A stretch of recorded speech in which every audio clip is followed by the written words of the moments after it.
For the fourth time in its history, France is getting ready to host a Handball World Championship. After the men's events in 1970 and 2001 and the women's event in 2007, the men return in 2017 for the 25th World Championship, which will involve 24 national teams from across 5 continents. Among them will be the host France, who will defend the title they won in Qatar 2 years ago. 500,000 fans are expected for 84 matches in 8 host cities. The world of handball will come to Paris, Albertville, Montpellier, Nantes, Lille, Brest, Metz and Rouen. With a capacity of 15,700, the Accor Hotels Arena in Paris, refurbished in 2015, it will stage the opening match and the final. Inaugurated 2 years ago, the Brest Arena will be the venue for the President's Cup, involving teams who finish 5th and 6th in each group. The Kind Arena in Rouen, with a capacity of 5,600, will stage matches in Group C. The Arène de Metz will be the venue for 15 games in Group B. The record attendance for a handball match in France is likely to be beaten at the Stade Pierre-Mauroy. The home of football club Lille will close its roof and transform itself into a 27,000-seat arena. In Nantes, the XXL Arena, with a capacity of 10,800, will host Group A, featuring the host nation France. The Olympic Hall in Albertville hosted the 1992 Winter Olympics. It was recently refurbished and can now hold more than 7,000 spectators. Finally, nearly 10,000 fans will be able to cram into the Parc and Suites Arena in Montpellier, which will host matches in the last 16 and quarter-finals.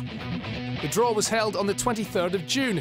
The 24 teams are separated into 4 groups of 6. The first 4 in each group will advance to the last 16, with the teams finishing 5th and 6th, dropping into the President's Cup. France, Poland, Russia, Brazil, Japan and Norway make up Group A. Spain, Slovenia, Macedonia, Iceland, Tunisia and Angola will meet in Group B. In Group C are Germany, Croatia, Belarus, Hungary, Chile and Saudi Arabia. Finally, Qatar, Denmark, Sweden, Egypt, Bahrain and Argentina are in Group D. Six years after they won their first world title in 1995 in Iceland, France repeated the feat at home in Paris. The 2001 team and the nickname Les Costauds, the tough guys. The 4th of February 2001 was a turning point for French handball, as new stars like Olivier Giroud, Guillaume Gilles, Didier Dinard, Thierry Omeyer and Daniel Narcisse had broken through with Les Bleus.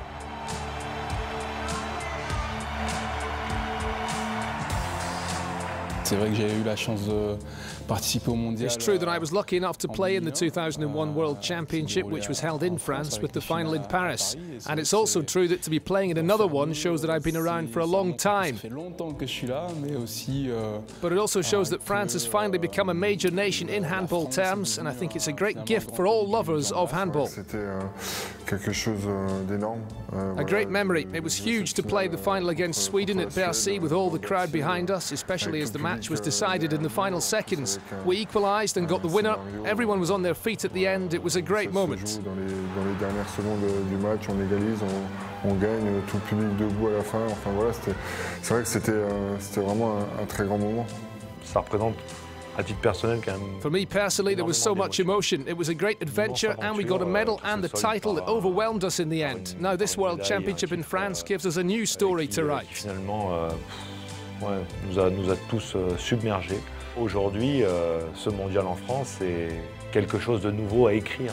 Un mondial en France représente pour l'équipe de France juste. There's nothing more important for the players of the France team than a World Championship in France. An opening match in France at Bercy, what could be more magnificent? And then the passion of the supporters in Nantes made a big difference in 2001. And what can you say about Lille? We're going to see a new record crowd for a handball match in France and probably even the world. It's an incredible story because 15 years on, everyone is dreaming of one thing, the world title. And this time France are among the favourites, unlike in 2001.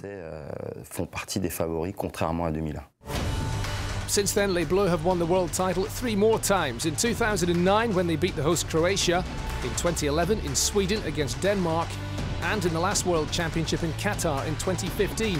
With 5 titles, France have been world champions more times than any other nation.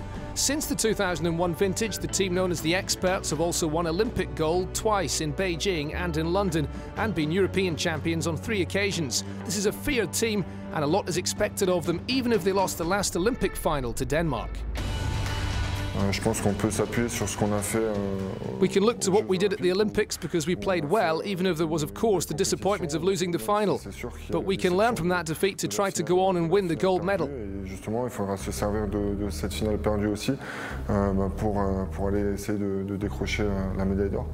L'équipe de France essaye à chaque compétition de les jouer pour les gagner. France go into every competition looking to win it. C'est clair que ce sera la même chose. It will be exactly the same in January. On vient de vivre un moment. It was another extraordinary moment for us going to the Olympics and getting a medal, although unfortunately we were so close to going all the way. Pas manqué grand-chose pour aller au bout. Quand on voit le palmarès des Bleus, quand on voit When you look at what Les Bleus have won and the number of titles accumulated over the last 10 years or so, and the fact we're at home, I don't think we can hide behind the massive label of favourites that we will have to carry around for 2 weeks. On va devoir se trimballer durant cette quinzaine. De toute façon, dès qu'on commence une compétition, c'est pour la gagner. When we're among the favourites, we know that we have the weapons to go and win it, and we're playing at home, so clearly everyone sees us as the team to beat. On sait qu'on a toutes les armes pour la gagner.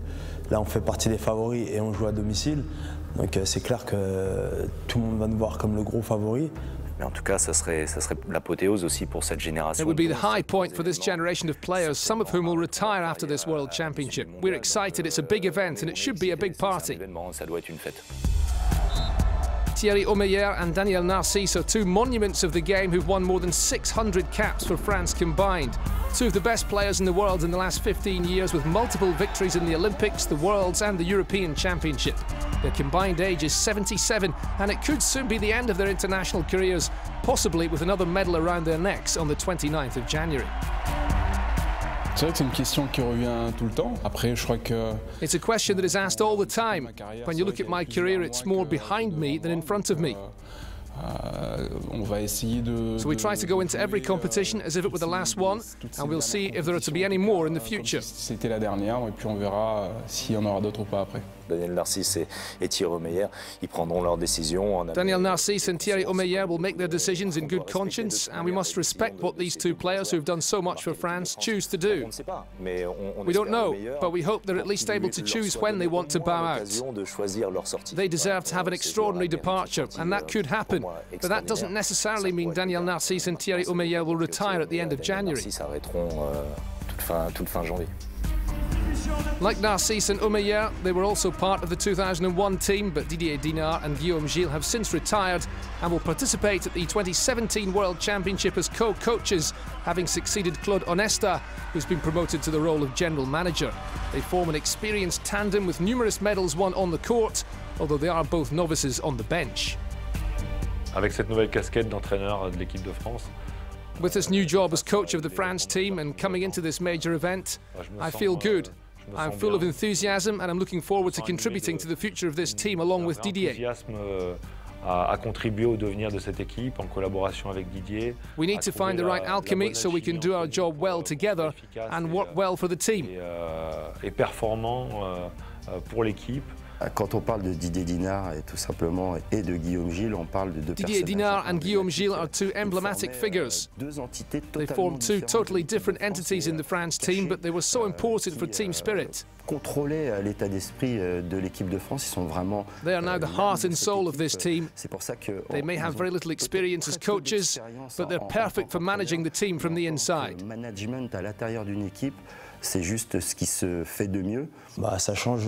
It has changed a lot of things. They don't work in the same way as Claude Onesta. Their discourse is not exactly the same, nor is the way in which they manage the squad. Things have changed, but everyone is adapting, both them and us.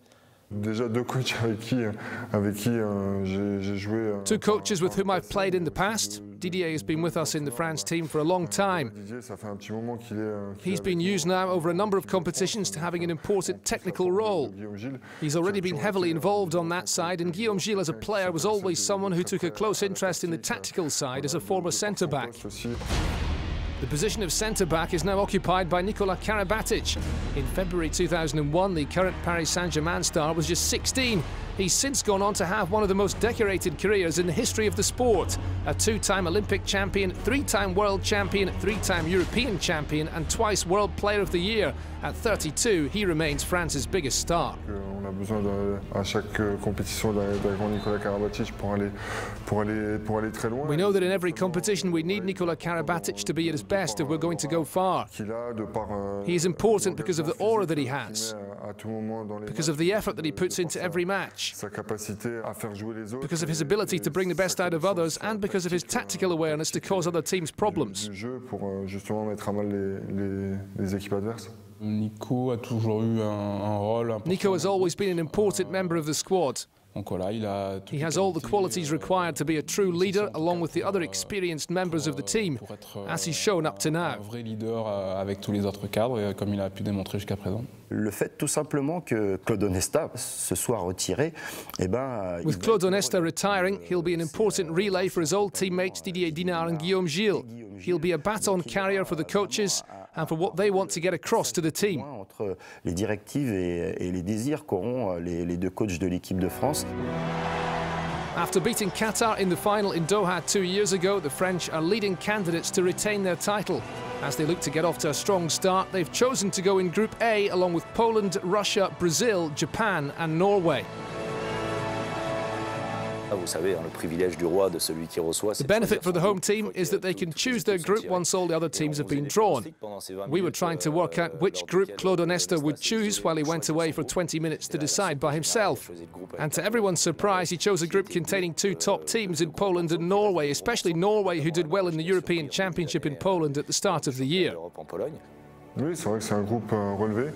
It's a tough group with some strong teams in it, including Poland and Norway, who beat us at the European Championship. So it's a good start to the competition for us. We also have an opening match against Brazil, who are a very good team and reached the quarter-finals at the Olympics.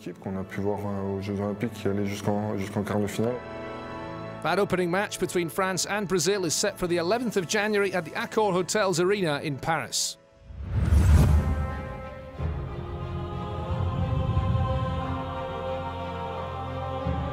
They're the two official mascots of the 2017 World Championship, Rock the Bear and Coulette the Stone Martin.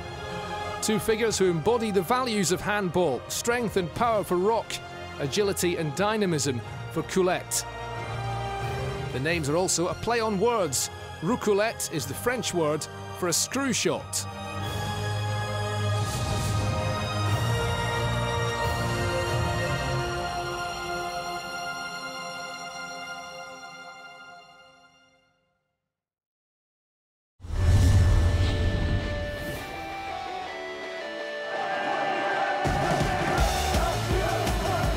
On the 27th of January 2013, a Spain team coached by Valero Rivera won their second World Championship title on home ground in Barcelona. More recently, La Roja reached the final of the 2016 European Championship in Poland, picking up the silver medal after losing to Germany. But Spain missed out on the Olympics, a defeat to Slovenia depriving them of a trip to Rio. Ha sido una catástrofe, ha sido algo. It was a catastrophe, terrible for us, but it's in the past now, and now we're working towards the future and the World Championship. We know it's always difficult to go far, but at least we have now put the Olympics firmly behind us. Pero bueno, aquello queda olvidado el tema de los Juegos Olímpicos. I think even though Spain didn't go to the Olympics, we'll still be trying to fight for a medal. We're always ambitious. We've made quite a lot of changes. We have a new coach and a new style of play. We'll be discovering a new coach and a new team. But watch out, because we've become used to seeing Spain play at a very high level for years and years now. So Spain will certainly do very well in this World Championship. But it remains to be seen if very well means excellent, and if excellent means winning the title, because that's what Spain aim for in any competition. 3 coaches in 4 years: Valero Rivera Sr., Manolo Cadenas, and now Jordi Ribera.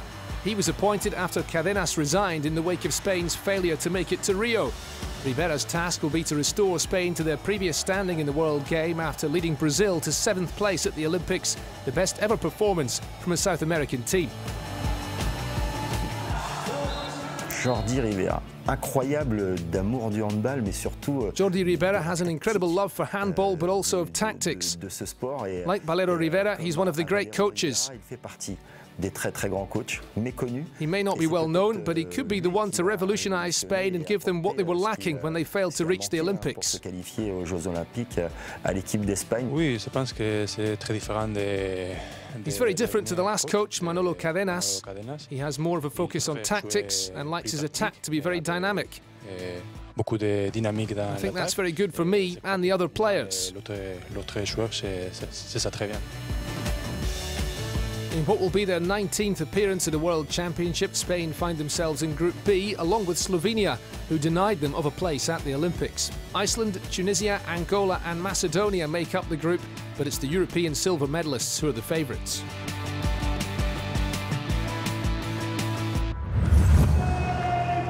Sławomir Szmal, Karol Bielecki and Michal and Bartosz Jurecki are among the stars of the Poland team that took bronze at the last World Championship. In Doha in 2015, they were beaten by Qatar in the semi-finals, but they eliminated Sweden and Croatia and then overcame Spain in the third-place playoff. Further back, they reached the final in 2007, losing to the hosts Germany. This Poland team are regularly among the best sides on the planet. And yet they disappointed at the last European Championship despite being hosts, as they were eliminated before the last four. German coach Michael Biegler was sacked after that and replaced by the immense Talant Dushibayev, who's fresh from winning the Champions League with Kielce.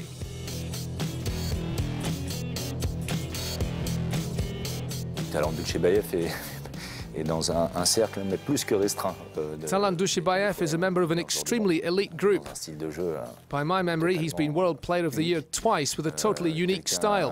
De brillant, de charismatique. He's bright, charismatic, committed. Engagé. Le monsieur plus peut-être. He might give them that something extra. In any case, he replaces Michael Biegler, who didn't really convince at the Euros at home in Poland. He has a fantastic reputation at his club Kielce and has signed a new deal there. So there's a lot of respect for Talant Dushibayev, and for the players he's going to be coaching, that is important. With Talant Dushibayev in charge, Poland performed much better in Rio, finishing fourth at the Olympics. During the World Championship in France, they will start off against Norway in Group A, where they will also come up against Brazil, Russia, Japan and France. For a long time, Ivano Balic was the man who helped Croatia to distinguish themselves at the highest level. World champions in 2003, they won Olympic gold the following year in Athens, and Croatia have been a major handball nation ever since independence was declared in the early 1990s. Now it's the giant TAV Kiel centre-back Domagoj Duvniak who's the team's star. The 2013 World Player of the Year is hopeful his team can make an impression.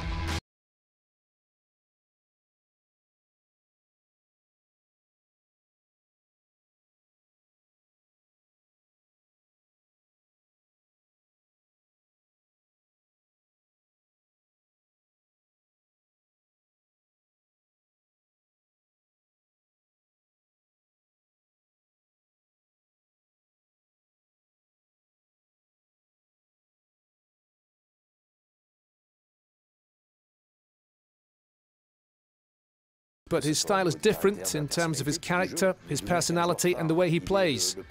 He's a star player, he's the leader because of what he does on the court, but he's not necessarily a leader who talks a lot and mobilises his troops. He's more someone who leads by example. He's not yet won many titles, but this Croatia team are getting closer. But Croatia's problem is that in one match, all of a sudden, they're capable of collapsing. Under the leadership of their new coach, Željko Babic, and with a young team, Croatia have caused a few pleasant surprises in recent times. Bronze medalists at the last Euro and quarter-finalists at the Olympics, they're hoping to go far in France. For Croatia, the goal is always the highest. It's, well, you can say it's a gold. It can be silver, bronze, but always to be in the top 4 or 5 teams. La Croatie peut aller au bout puisque la Croatie. Alors je me rappelle de. Croatia can go all the way. I remember in 2003 when we played Croatia in the first round with France in Madeira, and we'd seen them lose to Argentina, I think. And we all said, this is a strange team.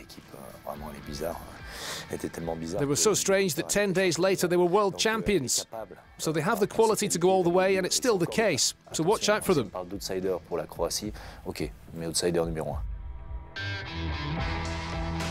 Watching out for Croatia more than anyone else at the start of the World Championship will be the Germans. Croatia against Germany will be the game of the opening round in Group C on the 20th of January at the Kind Arena in Rouen.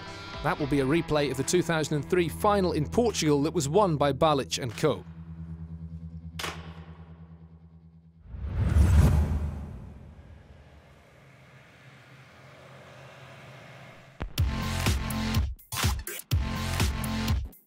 For 19 days, France will live and breathe handball. But the excitement that surrounds this 25th World Championship started well before the competition itself gets underway. Anticipation for the event has been building since September. It's not bad here. I don't know if it'll be like this all the time for 4 days, but we're going to enjoy it. Look, this is cool. A symbolic initiative saw the World Championship trophy taken to the highest point in Europe, Mont Blanc, nearly 5,000 metres above sea level, via the Goûter mountain refuge.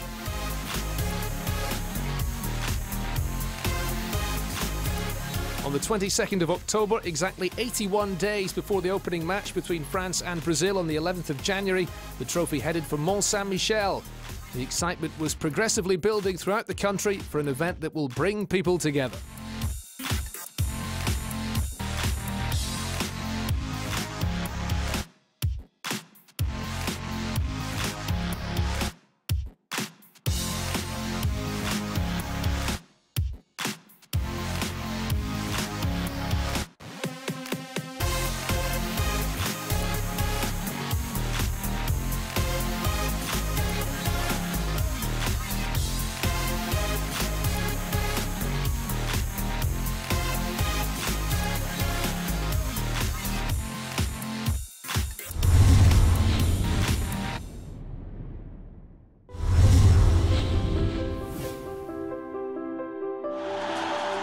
Two years ago, Qatar hosted the World Championship for the first time in their history.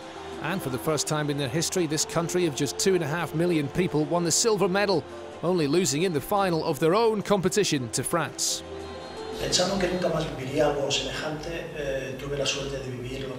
We never could have imagined a better experience than in Doha in 2015. It was marvellous. We made people happy. It was great. Qatar were the first non-European nation to win a medal. Silver at the last World Championship, and they almost held France. So they are now a respected, ambitious team and a team to watch out for. Ambitieuse, une équipe à surveiller, mais une équipe aussi qui devra inventer. Quite simply, they're a team who know how to play handball. They're capable with the qualities they have of getting to the last four. Runners-up at the last World Championship, but also winners of the Asian Championship in 2014 and 2016. A Qatar team comprised of players of various different nationalities now boast an impressive track record. Daniel Saric of Bosnian origin, Zarko Markovic, originally from Montenegro, and Rafael Capote, a Cuban but naturalised Qatari, are some of the names in this team.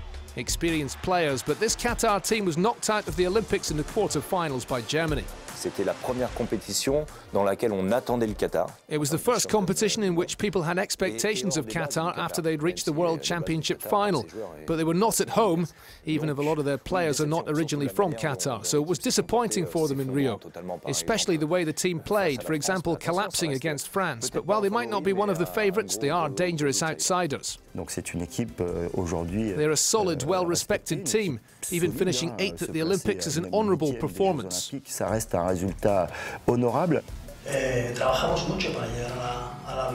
We worked very hard to go to the Olympics. We got there and we're in the same group as France, Croatia, Denmark, Tunisia and Argentina. Who would not be happy to get 5 points in a group like that? Très fort défensivement avec des joueurs. They're very strong defensively. They have little-known players, but they have worked very hard and they have potential talents like Capote, Markovic, and two goalkeepers of great quality in Saric and Stojanovic. Deux gardiens de grande qualité, Saric et Stojanovic.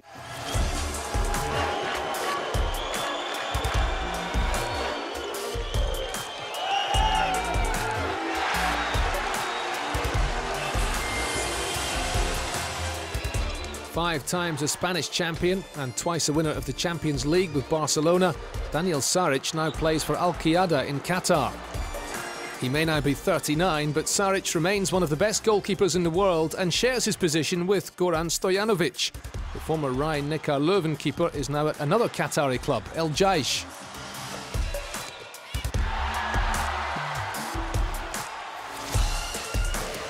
But aside from their impressive goalkeeping duo, Qatar also possess a star coach in Valero Rivera, who won the World Championship with his native Spain in 2013.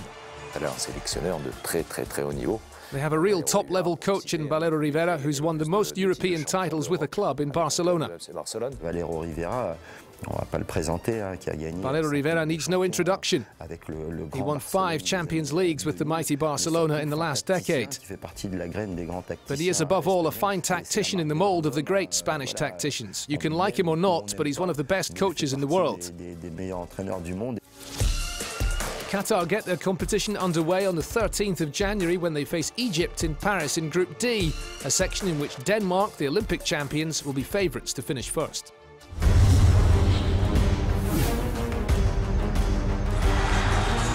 Traditionally, Sweden are among the favourites going into any competition. 4-time world champions, 4-time European champions and 4-time Olympic silver medalists, the Scandinavian side have an incomparable record and will be taking part in their 23rd World Championship in France, a record held jointly with Germany. The problem is that Sweden performed poorly at the last European Championship and had a disappointing Olympics. In Poland last January they finished 8th, while in Rio they won only 1 match and finished bottom of their group. Coaches Staffan Olsson and Ola Lindgren vacated their positions, making way for a new duo led by the Icelander Christian Andresson. It is the start of a new era. They have 2 new coaches and they have a very young team. Many of the old players has stopped to play in the national team, so I think they don't have so huge expectation from the Swedish team, and I think they also will take a part in it like an underdog in this tournament. The objective for Sweden, get themselves out of Group D, in which they'll come up against the likes of Denmark and Qatar. First place in the group should go to one of those 3 teams.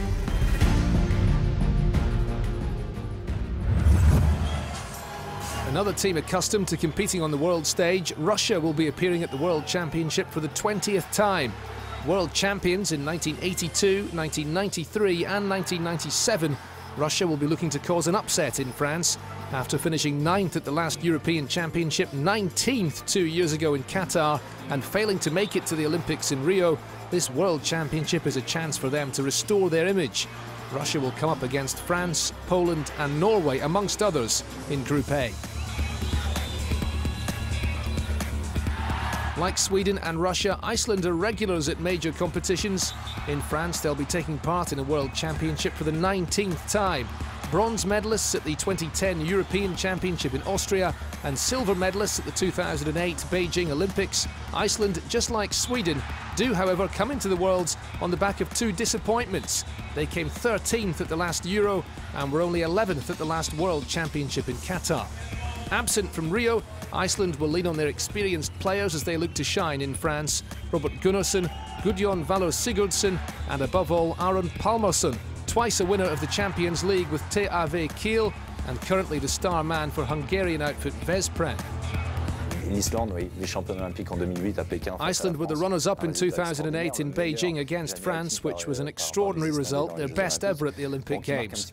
So they've made their mark. Now they have a new generation. The last generation was exceptional, although now they do have an exceptional player in Aron Pálmarsson, one of the best players in the world at the moment.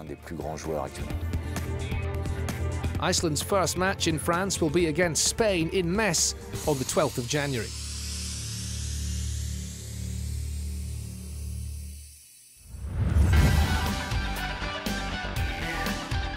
Since 1988, the International Handball Federation has awarded a prize for the World Player of the Year.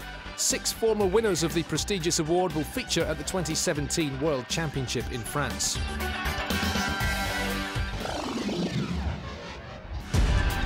The first of them is Nikola Karabatic.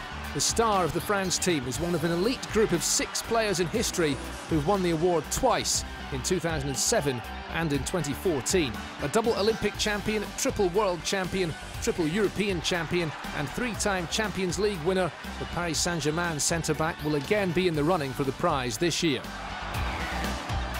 In 2008, another Frenchman picked up the award, Thierry Omeyer. That year, the Paris Saint-Germain goalkeeper won Olympic silver in Beijing and European bronze in Norway. Named as the best goalkeeper of all time by the IHF in 2010, the Alsatian was voted MVP at the last World Championship in Qatar. Another goalkeeper took the prize in 2009, Sławomir Szmal, who was a Champions League winner with Kielce last spring. The Pole has won 3 World Championship medals, 2 bronzes, as well as a silver in Germany in 2007. Daniel Narcisse won the award in 2012, the year of his second Olympic title win in London. The 36-year-old from the Indian Ocean island of Réunion has just signed a 1-year contract extension with Paris Saint-Germain and is hoping to win his 4th world title on home soil to end his international career on a high. He is the successor to Ivano Balic. Domagoj Duvniak was named World Player of the Year in 2013, the year he won the Champions League with Hamburg and was in the Croatia side that took bronze at the World Championship in Spain. 2011 and 2015 were Mikkel Hansen's years. The Dane, who recently won Olympic gold in Rio, is at the peak of his powers. Twice a European champion with Denmark, the only international title he is missing is the World Championship.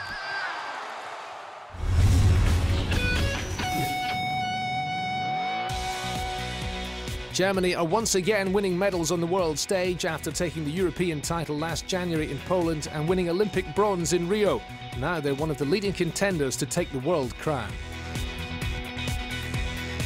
I think we proved that we belong again to the top class teams in world handball, and I hope we can go as far as we can. Une équipe sur laquelle il faudra compter. They'll be one of the teams to watch. For me, Germany are one of the leading outsiders at the moment. L'Allemagne peut redevenir champion du monde. Germany can become world champions again. I'm convinced of that. They're capable in terms of the way they play and in terms of their mentality, which they showed by winning the European Championship in Poland. En Pologne en 2016.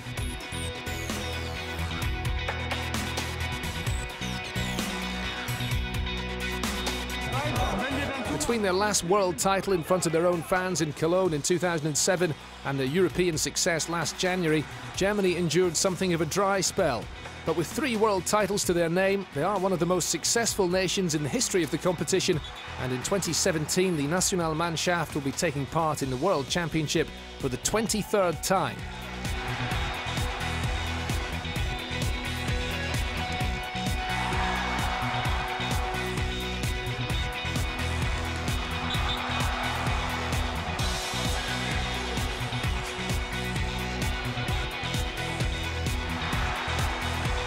After several years where we had, not the results we wanted to have, and a lot of critics also from outside, and I think that we are back on top. This current team that won the Euro is totally different to the last side that won the world title. Germany are coming back as a great handball nation. Une équipe qui a su se renouveler surtout. They're a young team, having brought in an awful lot of young players. And where they surprised the most in winning the European Championship was that at one point they had a lot of injuries, first-choice starters missing. And one wondered if they might even go out in the group stage. But no, they surprised everyone. Cette équipe a surpris tout le monde. Le handball, c'est un sport phare en Allemagne, même s'il a marqué. Handball is a major sport in Germany, even if it made its mark in 2009 and 2010 for negative reasons, with teams who were not doing so well and a national team that vanished as a force. But they're coming back now, and the Bundesliga is the best league in the world. With 15 Champions League wins and a total of 21 EHF Cups, German clubs dominate the continental scene, often with Icelandic coaches in charge. And the national team also turned to an Icelander to revive their fortunes, appointing Douglas Sigurdsson in 2014. For the Nationalmannschaft to appoint a foreign coach, it's because they had to. They had no other option. Since we started with coach Douglas Sigurdsson, and we improved every year, we forgot the bad results we had in the past. We start with a new team. He brought in some players not everybody could imagine who were going to be a national player at that time. Even if Dago Sigurdsson will soon leave to become coach of Japan, and even if certain players have rejected international call-ups such as Christian Dissinger, Henrik Pekeler or Holger Glandorf, Germany still possess leading players in key positions. A perfect example is the Paris Saint-Germain star Uwe Gensheimer, for a long time out injured, but now back on the wing. Yes, I'm really proud to be the captain of this team, of course. The captain, the star player, the Paris Saint-Germain left winger Uwe Gensheimer. He's the best winger in the world without a doubt. He's a player with a quite extraordinary shooting technique. He's extremely nice, pleasant and accessible. He's good looking. Everything is good for Uwe Gensheimer. Germany's goalkeepers are also among the best in the world in Andreas Wolf and Silvio Heinevetter. Germany has had great goalkeepers in the past like Stefan Ecker, Andreas Stiel and Carsten Lichtlein. Goalkeepers with enormous physical presence and who perform very well. Instinctive goalkeepers with strong characters. And then there's the young Andreas Wolf, who's now with THW Kiel and who's been brilliant, the best at the European Championship in Poland. Even if Heinevetter is the new favourite in that position because he's been very good recently for Füchse Berlin. Germany are in Group C and will kick off their campaign on January the 13th at the Kind Arena in Rouen against Hungary. But the Germans will have noted one particular date in their diary, the 20th of January, when they'll come up against Croatia in a repeat of the 2003 final won by Ivano Balic and Croatia.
Slovenia are one of a number of teams hoping to spring a surprise. They find themselves alongside Spain in Group B. Quarter-finalists at the last World Championship in Qatar. They also reached the last 8 at the Rio Games and are capable of causing an upset, as they did when they beat La Roja to deprive Spain of a place at the Olympics. Silver medalists at the 2004 Euros, their squad contains a host of experienced players who ply their trade for top European clubs. From Dragan Gajic at Veszprém and Uroš Zorman at Kielce to Vid Kavtičnik at Montpellier and Gorazd Skov at Paris Saint-Germain. Macedonia and Tunisia both find themselves in Group C. Led by the Barcelona star Kiril Lazarov, the Macedonians, who came 5th at Euro 2012 in Serbia, start their campaign against Tunisia on the 12th of January in Metz. The Tunisians, with their duo of Barcelona's Wael Jalouz and Montpellier's Aymen Toumi, are targeting the last 16. 9 times champions of Africa, they'll be appearing at their 13th World Championship. At home in 2005, they reached the semi-finals, eventually being denied 3rd place by France. They had a great generation about 10 years ago now, more than that. I think of the likes of Issam Tej, Wissam Hamam and Hekel Imganem. I won't name them all. They had some great performances and were so close to getting the bronze at home against France in 2005. Now with Bougamni, Wael Jalouz and Badour, they have a superb generation of players.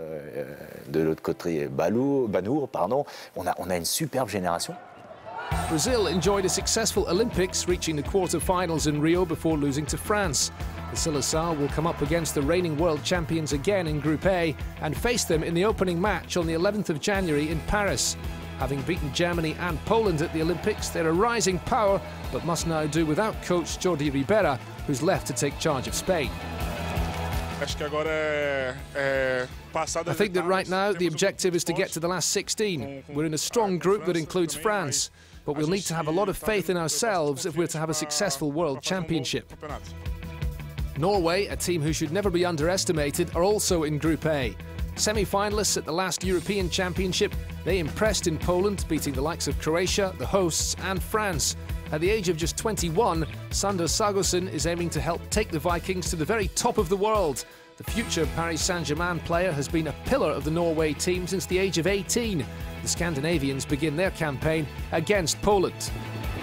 In Group D, behind Denmark, Qatar and Sweden, Argentina will be looking to take 4th place and qualify for the last 16. They were eliminated at that stage of the competition by France in 2015.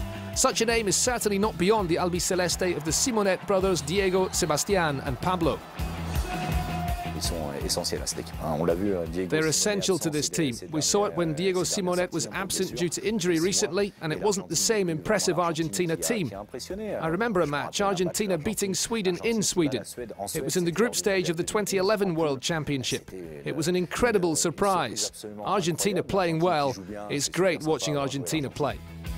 Absent 2 years ago in Qatar, only 12th at the last Euro and not in Rio, the Hungary of Gabor Čačar and Laszlo Nagy are looking to regain their old lustre.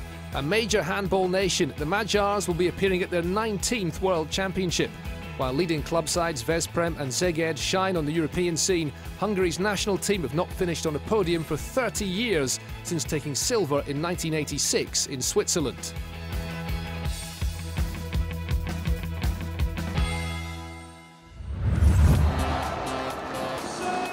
France, winners of their 5th world title in Doha, had 2 of their experts in the all-star team for the 2015 World Championship in Thierry Omeyer and Nikola Karabatic. But Qatar, Poland, Spain and Slovenia were also represented. Scorer of 71 goals, Slovenia's Dragan Gajic was the top marksman in the competition. The Veszprém player, a losing finalist in the last Champions League, was named the best right winger at the 2015 Worlds. Often voted the best left winger in the French league, while with Nantes, Barcelona's Balero Rivera featured in the 2015 team. The son of the Qatar coach finished 4th in that competition with Spain. A bronze medalist with Poland, Bartosz Jurecki was named the tournament's best line player ahead of the likes of Cedric Sorando, Julen Agina-Galdi and Jesper Nodesbo. 2 Qataris were chosen in the back positions. On the left, Rafael Capote, originally from Cuba, and on the right, originally from Montenegro, Žarko Markovic. Between them, they scored 115 of their team's 245 goals, almost half of the Qatari total. 2 Qataris and 2 Frenchmen then, but scorer of 33 goals, playmaker, creator, Nikola Karabatic was voted the best centre-back of the tournament. His compatriot Thierry Omeyer was named the best goalkeeper and the best player. The man from Alsace made more saves than anyone else, 105 in total, for a save percentage rate of 37%.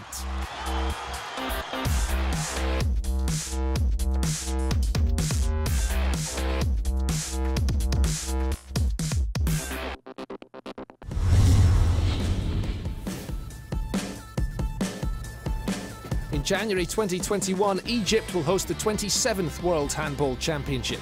That could be the occasion when an African nation wins the title for the first time. It is something Tunisia came close to doing when they finished 4th in 2005, and the Pharaohs were also semi-finalists in 2001 in France. 15th in Qatar 2 years ago, 9th at the last Olympics, Egypt will be appearing at their 14th World Championship. But the 5-time African champions are in a tough Group D, along with Qatar and Denmark.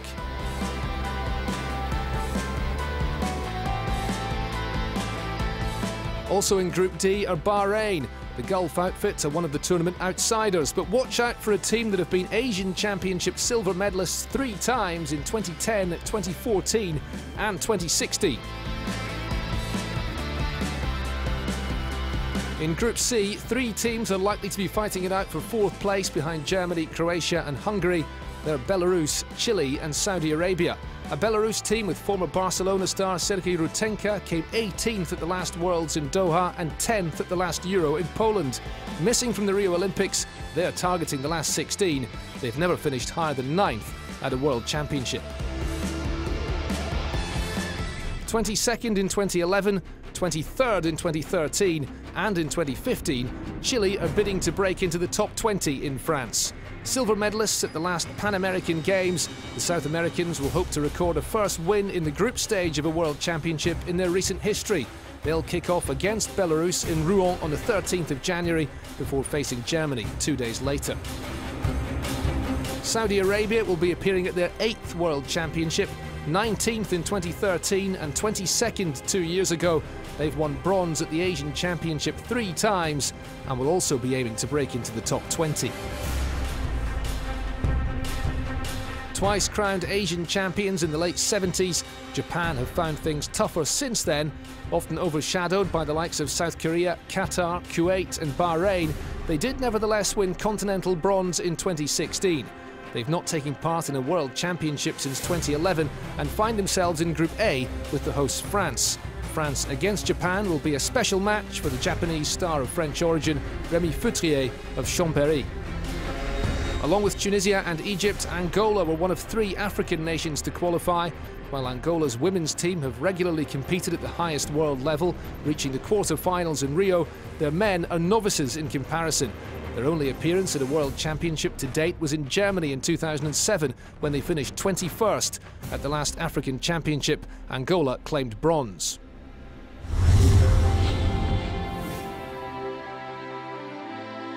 On the 21st of August at the Future Arena in Rio de Janeiro, Denmark became Olympic champions for the first time in their history. Yeah, it was amazing. It was one of maybe my best moments in my career, winning the Olympics. It was a very good feeling this time to succeed against a great team like France. It's a moment that I'm gonna cherish for the rest of my life. It was definitely, it was the final I hoped for, and we got it and we won. It was, yeah, it was pretty amazing. A really great experience I will never forget. Finally, they've done away with the curse. Unfortunate runners-up to France in the 2011 World Championship final in Sweden and at the 2014 European Championship in front of their own fans, the Danes finally overcame their French rivals, winning 28-26. La France a souvent été le... France have often been the side that has stood in the way of Denmark. They've often got to the final against France and been playing better, only to get eaten up by cannibals, which I think we can say without being too nasty. Mais on tombait face à des cannibales, on va le dire comme ça, sans que ce soit méchant. C'est joué beau, They play beautifully, but before they played that way and didn't always win. Now they play beautifully, and on top of that, they're managing to win.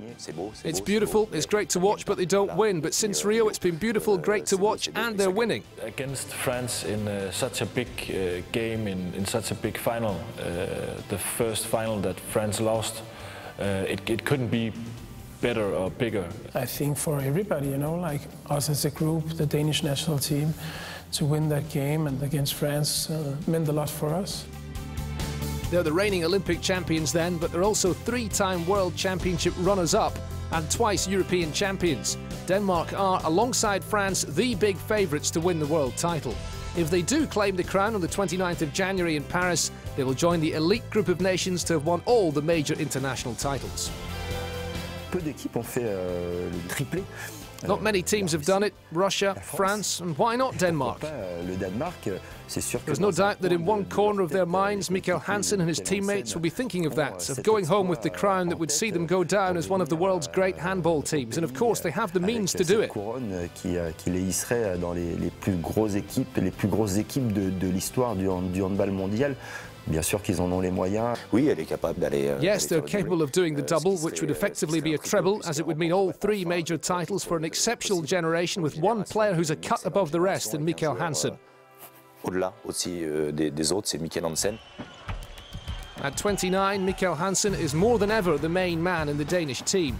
Twice named World Player of the Year in 2011 and 2015, he has more than 530 caps for Denmark and led them to European glory in 2012. An exceptional player with a spectacular playing style, Hansen is a star at home and also in France, where he's a key player for Paris Saint-Germain and helped them to the Champions League semi-finals.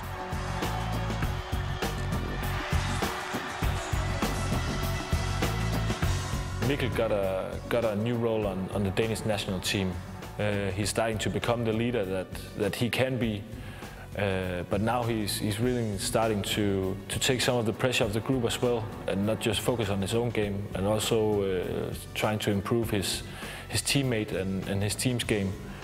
It's always nice to have the pressure on your shoulders, I think. There's like two sides of the pressure. You can take it as a negative thing and get a bit nervous about everybody expecting you to deliver on or play at a very high level, or you can take it positively and think about all the good things. You know, it's also a good thing that a lot of people believe that you're good.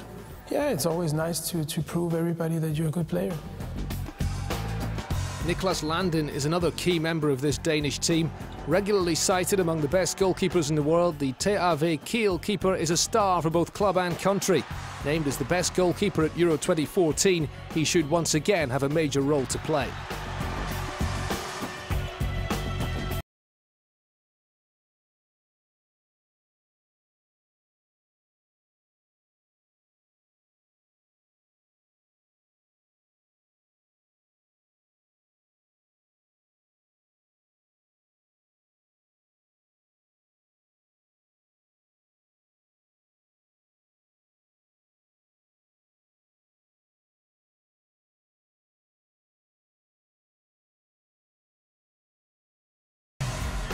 Niklas Landin, Niklas Klaas Landin. He's a top keeper and I think he will be for the next 10 years.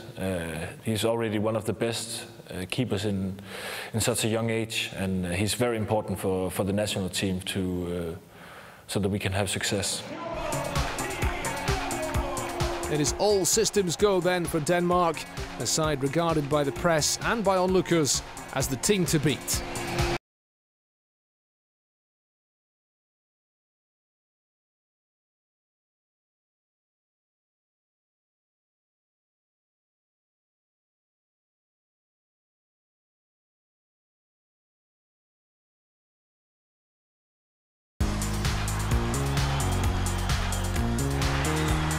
It's difficult to say right now, I think.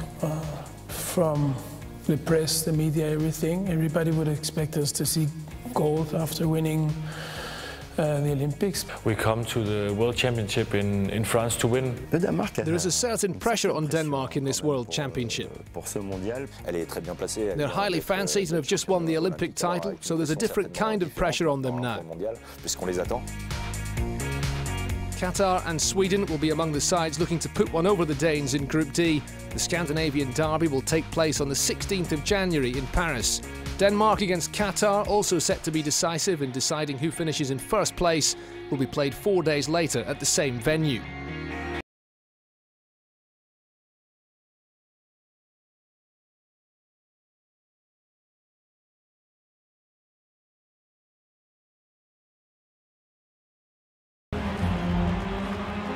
Since 1999, 5 nations have won the World